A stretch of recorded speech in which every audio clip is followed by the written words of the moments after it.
People go missing every single day, all over the world. Many of these missing people are found within a short period of time. However, there are some cases of missing persons which remain unsolved for years or even decades. Seems like that is what happened to the victim of our case today.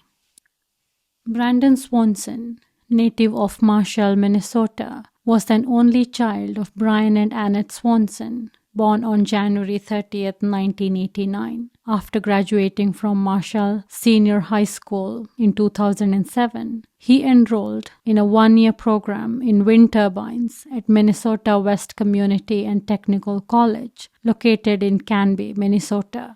On Tuesday, May 13th, 2008, Brandon graduated from his course. That evening, he attended 2 parties. According to his friends, he had a drink or 2 during the course, but not enough to impair his judgment. When he left around midnight to drive home, they say he was sober enough. The first party Brandon went to was in Lind, which is 7 miles away from his home, and he drove approximately 40 minutes to Canby for his second party that night and left just before midnight. The route Brandon drove from the gathering in Canby back to Marshall that night along Minnesota State Highway 68 was familiar to him. It was the same route he had taken numerous times before, the most direct route between Canby and Marshall. But for some reason, Brandon avoided the highway and took the back roads. It is possible he was worried there may be cops on the highway. Remember, he did consume alcohol that evening. Or maybe he was just in a hurry to get home. Just before 1:45 a.m., Brandon got into trouble. He had driven his Chevrolet Lumina off the road and into a ditch, from which he could not remove the car. He called his parents, asking for a ride home, explained the situation to them, assured them he was not hurt. He told his parents that he believed himself to be near the city of Lind, about 10 minutes from their home in Marshall. He could see the lights in the distance, which he believed were coming from the town. Brandon's parents headed out to pick him up, staying on the call with their son as they drove. He seemed sure of his location and gave them clear instructions how to get there. Once they reached the location, both Brandon and his parents had agreed to flash their headlights on and off in order to signal to each other. Of course, as planned, Brian and Annette flashed their car light, but they found nothing but pitch darkness in response. When they asked him, was it possible he was somewhere else, Brandon was adamant that he was where he said he was. After several failed attempts at locating him using this method, Brandon got frustrated and decided to leave his car and walk towards the lights he could see in the distance. He still believed it to be the city of Lind. He told his parents to meet him in the parking lot of a popular nightclub.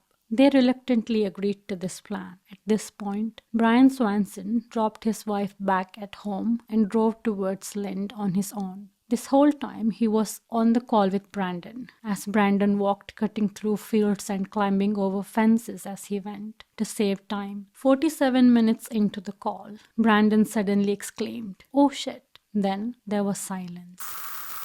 The call didn't end at that point though. There was just silence as his father waited in agony for Brandon to tell him what was wrong, but he never did. Unsure of what else to do, he hung up and tried calling his son again, multiple times.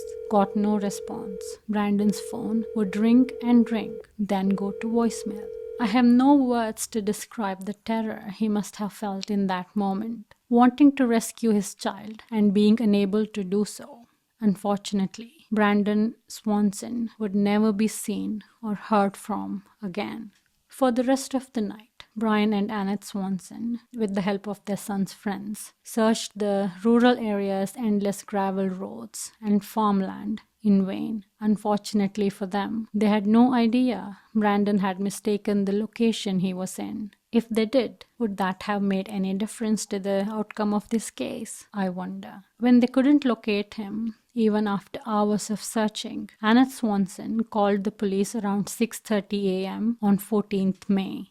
Initial response from the police was not what they were hoping for. They were told to wait and watch, that he would turn up on his own when or if he wished to. When they told the police how old he was, one of them even went as far as to suggest that Brandon had a right to be missing if he so wished. So they had no other choice but to wait, while knowing full well that their son was in grave danger somewhere, possibly fighting for his life. Later that day, when there was still no sign of Brandon, police agreed to start the investigation. First order of business was to locate his cell phone. Leon County Sheriff at the time, Eric Wallen, said that Brandon's phone was working well into the next day and that officers continued to try calling it and getting to his voicemail.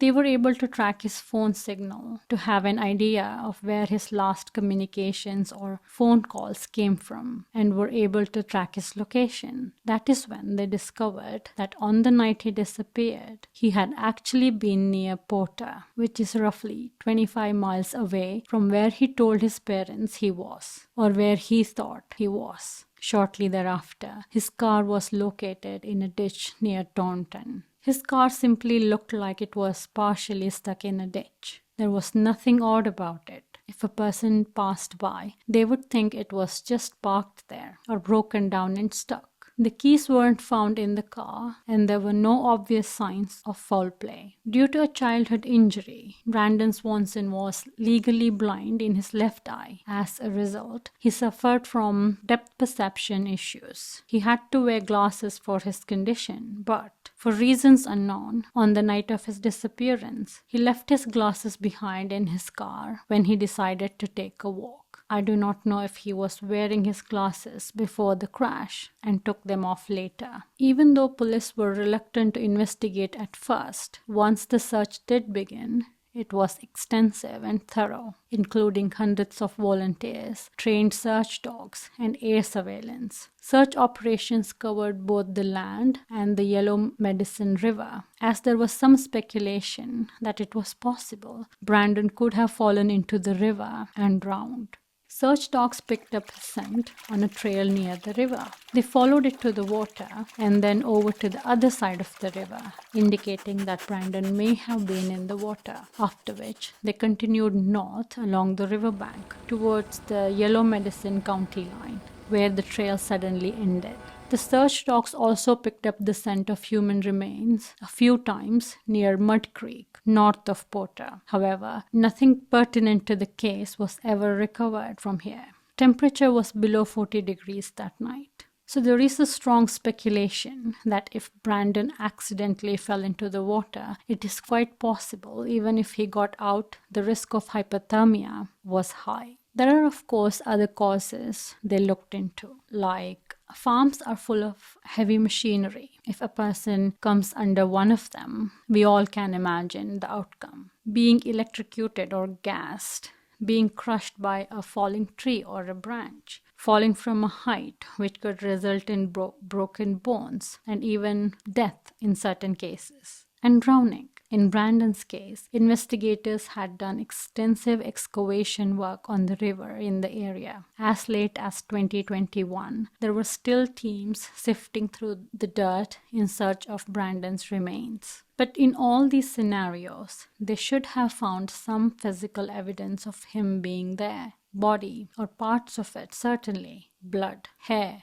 or cloth samples, footprints, but nothing was ever found. Not even his phone and car keys that he had with him. It was not all smooth sailing for the investigators. During one of the searches, the canine teams picked up Brandon's scent on a piece of farm equipment nearby. But the farmer to whom it belonged refused to let authorities search his property, and the authorities couldn't do anything as there was no probable cause to force the issue. For those reasons, several promising areas couldn't be searched because of variety of legal conflicts revolving around landowners' permissions. Local cattle farmers, for example, didn't want police search dogs on their property. 14 years later, investigators are still struggling to reach a compromise in this issue. Landowners are still refusing entry to their property. Law enforcement and landowners have not been able to come up with a working compromise. What happened to Brandon Swanson still remains a mystery. There were many unmarked cisterns in the area, and authorities have considered the possibility that Brandon could have fallen into one. Hindsight is 2020, but what I come back to again and again is why Brandon or his parents didn't choose to call 911. We know he had been drinking that night. His parents and friends insist he was lucid, not under the influence at all. Could that be the reason? Did he worry he could get in trouble for drinking and driving? I wish one of them had. Brian and Annette Swanson, though grateful for the support they got from the community at large, felt their initial report should have been taken seriously. They knew their son best, and as parents, that their child might be in grave danger and was actively seeking to be rescued. An earlier intervention from the police might have had different outcome. By their initial dismissal of the complaint, Swansons felt they lost precious hours. Knowing firsthand how crucial it is in a missing persons case to start investigating as soon as possible, they wanted to spare other families from having to deal with this nightmare. So they became advocates and lobbied for the passing of what would become known as Brandon's Law, which requires law enforcement to immediately begin preliminary investigation when an adult goes missing under dangerous circumstances, regardless of their age. What do you think might have happened to Brandon? Do you believe the theory that he might have fallen into the river? Or is it possible he came up on something untoward and was killed and disposed of as a consequence? I find it strange that he was on the call till what seems to be his last second and just vanished with his cell phone, car keys. Not even a strand of his hair was ever found. Let me know what you think of this case in the comments below. Please do like, share, and subscribe for more such content. Thank you for your support. Until next time.